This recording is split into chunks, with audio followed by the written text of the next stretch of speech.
سب سے پہلے میں ان تمام حضرات کا شکریہ ادا کرنا چاہتا ہوں کہ جو مسلم پرسنل لاء بورڈ کے حوالے سے ہمارے ساتھ اس میٹنگ میں شامل رہے،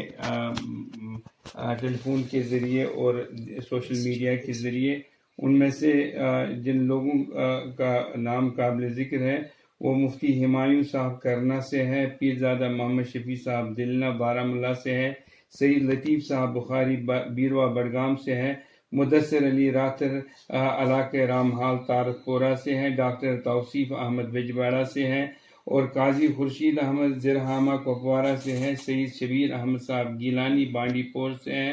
اور مدثر احمد قادری پلوامہ سے ہیں، مولوی نصیر رضا پچکوٹ رامحال کپوارہ سے ہیں، اور حافظ شہریار احمد شمناگ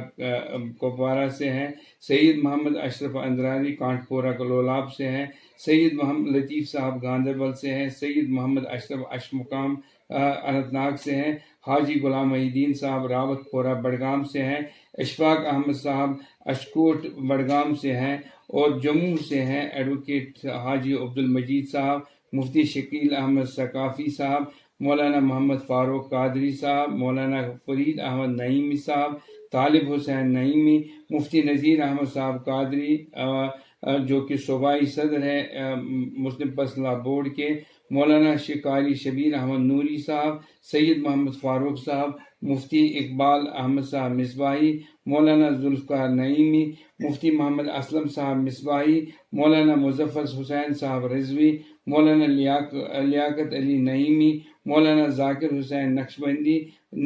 نزاکت حسین صاحب، مفتی سید مظہر حسین شاہ مصباحی، مفتی محمد رفیق نعیمی، مفتی عبدالغنی نعیمی، قاری علی اکبر قادری، مولانا حاجی غلام حسین رضوی۔ سانبہ سے ہیں مولانا محمد شفیع رضوی، حاجی محمد فرید صاحب، مولانا حاجی حفیظ قادری صاحب۔ ضلع کٹھوا سے ہیں قاری فقیر حسین صاحب، حاجی محمد قاسم صاحب، ماسٹر محمد اشرف صاحب، اور اس کے علاوہ ضلع راجوری سے ہمارے ساتھ رابطے میں رہے مفتی عبدالرؤوف صاحب نعیمی صاحب، مولانا محمد فاروق نقشبندی صاحب، مفتی عارف نعیمی صاحب، قاری انور احمد صاحب، مفتی محمد ابراہیم مصباحی صاحب۔ ضلع ریاسی سے جو لوگ ہمارے ساتھ رہے ان کے اسماء گرامی ہیں، مفتی محمد اشرف مصباحی صاحب، اور مفتی قاری